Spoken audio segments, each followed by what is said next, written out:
₹100 सामान किन्दाखेरि लाखौं रुपैयाँ जित्ने मौका। अहिले बजारमा प्रश्न उठेको पनि देख्छु। सरकारसँग पैसा धेरै भएर हो कि अर्थमन्त्रीको बुद्धि धेरै भएर? तर एकछिन सोचौँ, यो केवल पुरस्कार बाँड्ने योजना हो कि कर प्रणाली सुधार्ने स्मार्ट उपाय हो? हामी सामान किन्छौँ, पैसा तिर्छौँ, तर बिल लिने बानी हाम्रो छँदै छैन।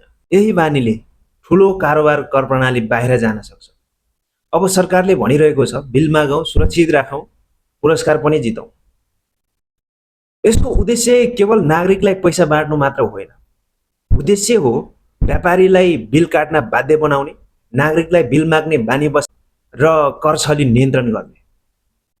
तर एउटा कुरा अनिवार्य छ, पुरस्कार प्रक्रिया पूर्ण पारदर्शी हुनुपर्छ। कसले जित्यो, कसरी जित्यो, जनताले विश्वास गर्ने गरी सबै कुरा खुला गर्नुपर्छ। किनकि जनताको पैसा हो भने जनताले प्रश्न गर्न पाउनुपर्छ। त्यसैले म भन्छु, पुरस्कार नपरे पनि बिल माग्ने संस्कार बस्यो भने, पर्यो भने नागरिकले पनि जित्छ, राज्यले पनि जित्छ। सामान किन्दा बिल मागौँ, कर